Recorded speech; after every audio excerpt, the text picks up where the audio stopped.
Welcome to Snackable Knowledge. Ready to dive into something pretty powerful? We're tackling the 7 habits of highly effective people today. Oh, yeah. This Yeah. book, it's like a classic for a reason, right? Totally. It's not just about getting things done. It's about building a life that, really works inside and out. Exactly. It's about getting in sync with what you truly value, what you really want to achieve, not just quick fixes. Love that. Okay, so let's unpack these habits, starting with be proactive. I hear this one everywhere, but what's it actually mean, like day to day? Okay, so picture this. You're stuck. Flight's delayed. Traffic's a nightmare. Someone just cut you off. Ugh, Been there. right. Now, a reactive person, they'd probably complain, blame everyone else, let those emotions run wild. Makes sense. But someone who's proactive, they feel those same feelings, but then they take a breath and ask, okay, what can I control here? It's that shift, isn't it? From I'm stuck to what can I do? Boom. That's proactivity in a nutshell. Maybe use that extra time to catch up on a podcast, listen to music, do some breathing exercises. You're choosing your response instead of letting the situation control you. So it's not about ignoring your feelings. It's more like having the power to decide how you react to them. Exactly. We all have emotions, but we don't have to be puppets to them, you know? Proactivity is about that space between the thing that happens and your reaction. That's where you make the choice. Makes you think about all those little daily frustrations differently. Huh. Okay. Let's move on to habit 2. Begin with the end in mind. Does this mean we need like a super detailed life plan before we even get started? Not necessarily. It's less about a rigid plan and more about having a vision. What do you want to create? Covey says you create something twice for first in your mind, then in reality, like an architect with a blueprint. So visualize the outcome before getting into the nitty-gritty. Exactly. Writing a book, starting a business, even just having a productive week. When you take time to define your goals, your values, what success means to you, it becomes a roadmap. That's super relevant to long-term goals. Right. Like, how does this end in mind thing help me figure out what I really want out of life? Covey's got a tool for that, a personal mission statement. It's not about having every answer. It's about clarifying your core values, what you're passionate about, what you want to give back to the world. And that becomes your guiding star. Helps you make choices that actually line up with your deepest hopes and dreams. I can see how that would be huge. It's like having a compass to navigate those big decisions. Wow. All right, onward to habit 3. Put first things first. Sounds like classic time management advice, but I'm guessing there's more to it. Oh, definitely. It's not just about to-do lists. It's about making sure your actions match your priorities. Yeah. We often get caught up in urgent things that feel important right now, but they don't actually move us toward our long-term goals. Oh man, the tyranny of the urgent. How do we escape that trap and actually focus on what matters most? Covey uses a great analogy. The big rocks. Think of a jar that represents your time. You've got big rocks. Those are your most important tasks. Then pebbles, smaller stuff, and sand. All the little distractions. Wait, I think I've heard this. If you fill the jar with sand first, the big rocks won't fit. Bingo. But if you put those big rocks in first, the things that truly matter, you can fit the smaller things around them. Such a visual way to think about it. It's like scheduling those big things first, family time exercise, that passion project you've been putting off, and then you fill the gaps with the less crucial stuff. You got it. That's put first things first. It's about choosing how you spend your time and energy, making sure those choices reflect what you truly value and want to achieve. This is making me want to revamp my whole to-do list right now. Okay, shifting gears a bit. Let's talk about habit 4. Think win-win. Is this just a catchy slogan, or is there real substance behind it? It's way more than a slogan, think win-win. It's a whole different way of thinking. Moving from competition to cooperation, it means believing that there are solutions where everyone benefits. So instead of it being like a zero-sum game, where one person wins and the other loses, you're looking for creative ways to create value for everybody involved. Exactly. Ditch that scarcity thinking. That idea that there's not enough to go around. Embrace an abundance mindset. Believe that there's plenty of success out there for everyone. I like that. Especially when it comes to things like negotiations or conflicts, is out shifting from how do I get my way to how can we both get what we need? You're getting it. Let's say you're negotiating your salary for a new job. Don't just focus on the highest number. Think about what else is valuable to you. Flexible hours, professional development, maybe extra vacation time. So expanding what winning means beyond just the money. Exactly. By identifying those other things that matter, you create a scenario where both you and the employer feel like they've gained something valuable. Makes those potentially tough conversations a lot less daunting. Please, let's dive into habit 5. Seek first to understand, then to be understood. Yeah. This seems like a basic communication rule. But do we actually do it? Honestly, not always. Think about how often we listen just to reply, not to really understand. We're already crafting our response while the other person's still talking. Oof. Guilty as charged. It's so easy to get caught up in our own heads. Right. So how do we break that habit and become better listeners? It starts with empathy, stepping outside our own point of view and genuinely trying to see the world through the other person's eyes. That's where active listening comes in. So it's not just hearing the words, but paying attention to their tone, their body language, Yeah. the emotions behind what they're saying. You got it. And then, to make sure you really understood, try summarizing what you heard, something like, what I'm hearing is, and then reflect back their main points. This not only makes sure I got it right, but it also shows them that I'm really listening and trying to see things from their perspective. Absolutely. It builds trust, and that's the foundation for really good communication. Imagine how different our conversations would be if we all did this more often. Okay, note to self. Do that more often. Now on to habit 6, synergize. Is this related to those motivational posters that say teamwork makes the dream work? It's in that ballpark, but it goes deeper. Synergy is about recognizing that when we work together, really work together, we can achieve way more than we could on our own. When people with different perspectives, skills, experiences come together with open minds and a common goal, that's when the magic happens. So it's not just about being on the same team. It's about leveraging those differences to find creative solutions and get outcomes that wouldn't be possible individually. Exactly. Think of it like a musical ensemble. Each instrument plays a unique role, and when they harmonize together, they create a symphony that's way more than just the sum of its parts. Love that analogy. Yeah.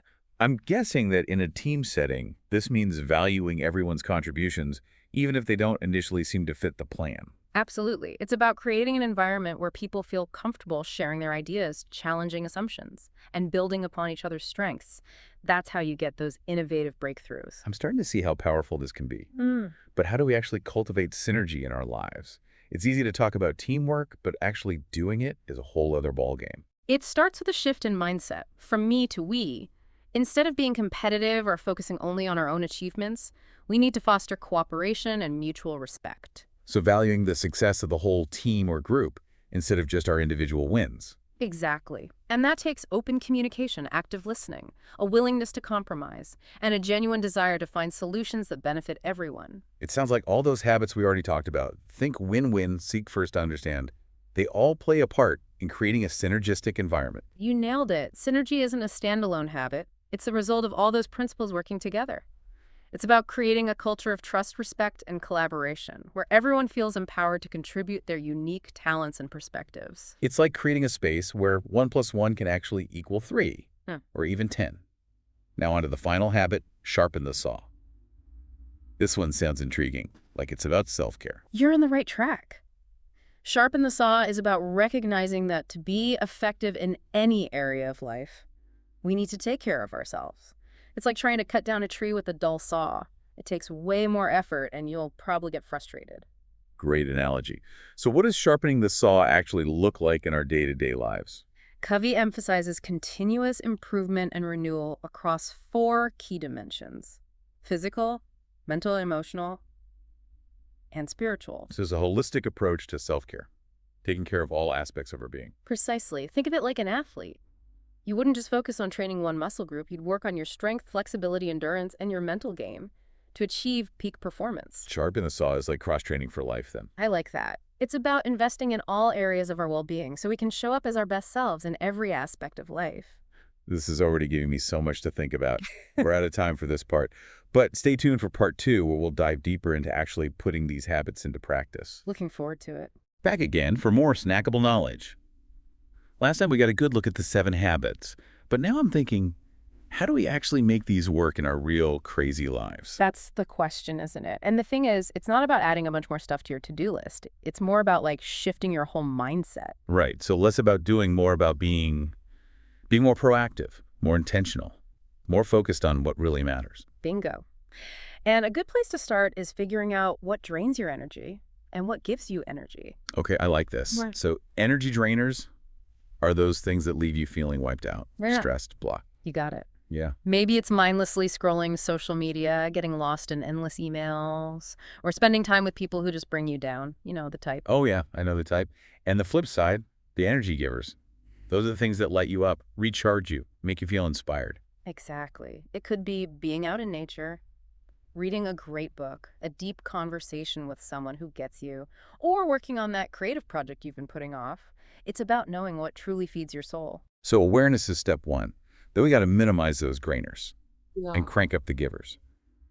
But how does this connect to the 7 habits? Well, remember, sharpen the saw. It's all about constantly improving and renewing ourselves physically, mentally, emotionally, spiritually. Right? Taking care of the whole package, not just one piece. Exactly. And when you figure out your energy drainers and givers, you're basically creating your own personal sharpen the saw plan. You're making choices to do more of what recharges you, what makes you feel good. It's like making self-care strategic, Yeah. not just something you squeeze in if you have time. That's it. And here's where things get really cool.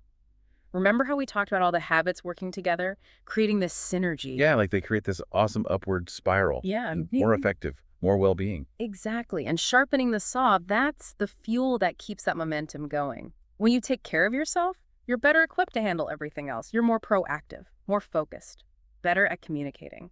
You can handle those tough conversations and find solutions where everyone wins. Wow, I see how it all comes together. Taking care of yourself actually makes you better at living out all the other habits.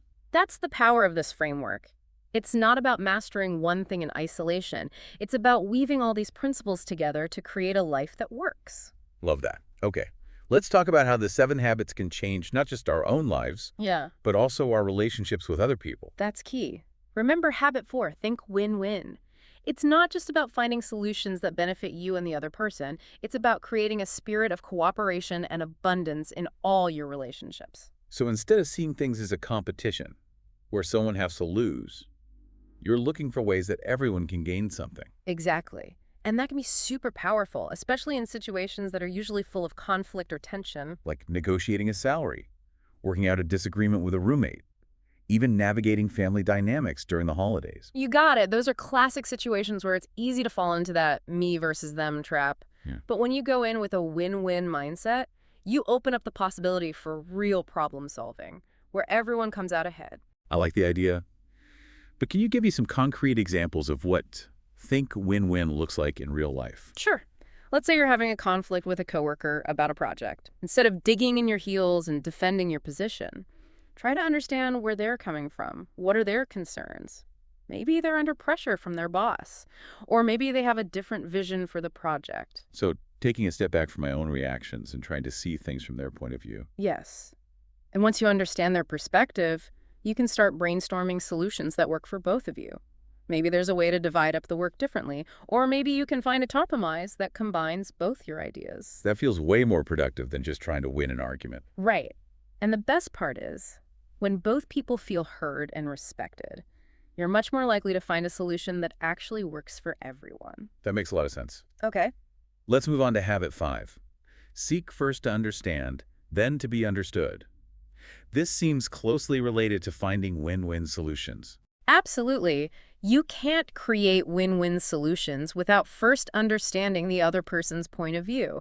This habit is all about empathetic listening, truly tuning in to what the other person is saying, not just their words, but their tone, their body language, everything. So resisting that urge to jump in with our own thoughts and opinions and just focusing on absorbing what the other person is trying to say. Exactly. It's about setting aside our own judgments and assumptions and really trying to see the world through their eyes. I can see how that would be tough, especially when we're feeling defensive or triggered. It definitely is. But that's exactly why it's so important. When we make the effort to listen with empathy, we create a space for real connection. And that's the basis for good communication and problem solving. So how do we actually get better at empathetic listening? Any tips? One powerful technique is called reflective listening. It involves paraphrasing what the other person has said to make sure you've understood them correctly. So instead of just nodding, I can say something like, what I'm hearing is that you're feeling frustrated because...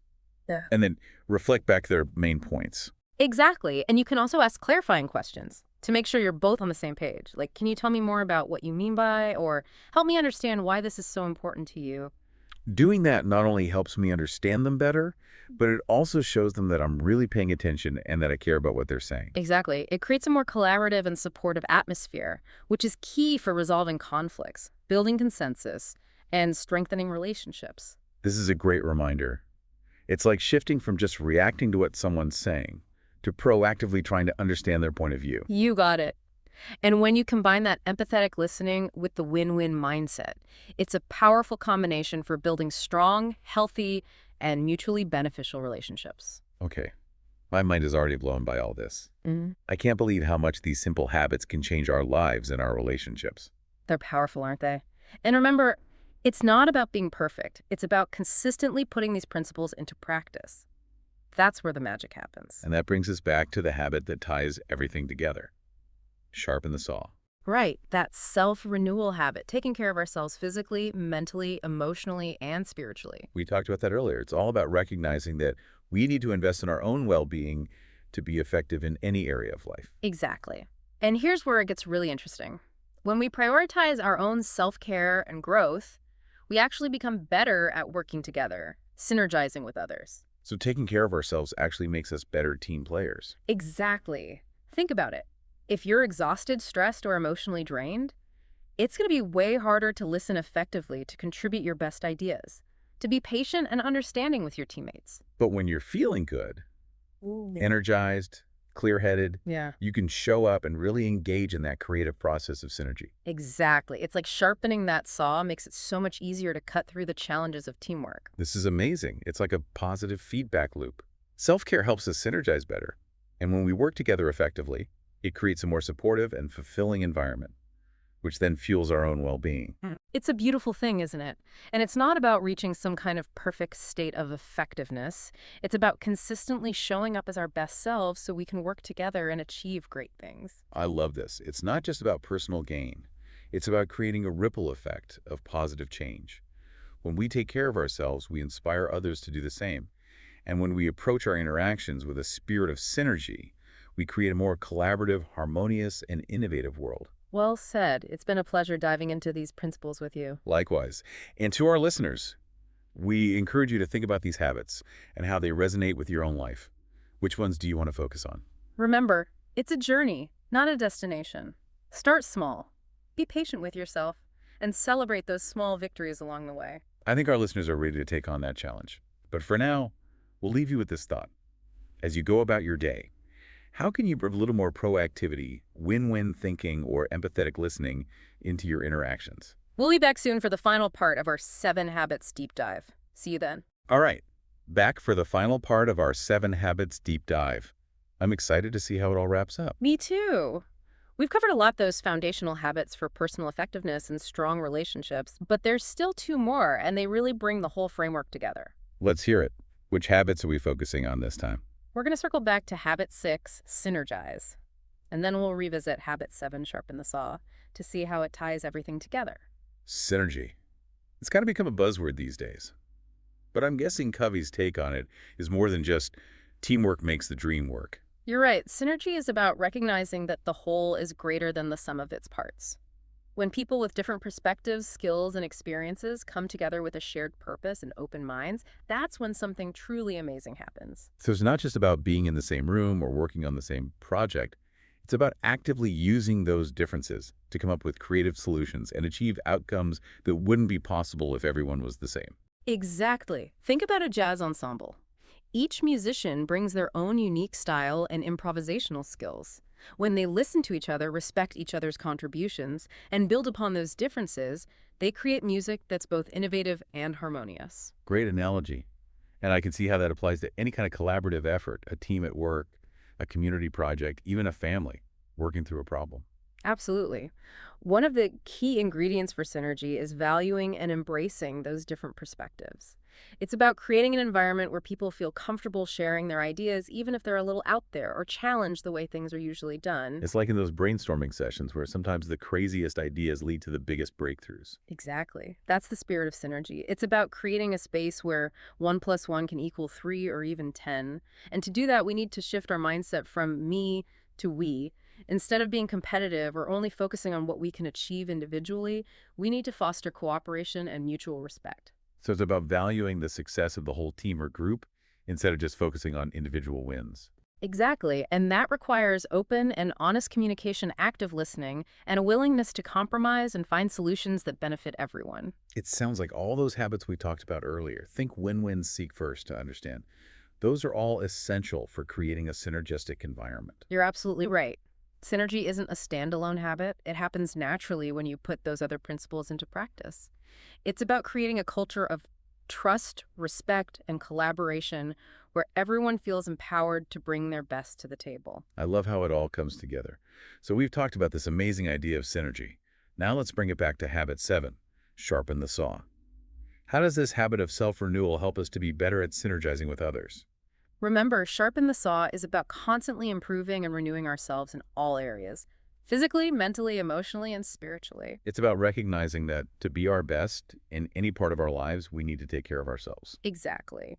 And here's where the magic happens. When we prioritize self-care and growth, we actually become more capable of working together and synergizing with others. It's like taking care of ourselves gives us the energy and focus to show up and be fully present in those collaborative efforts. Absolutely.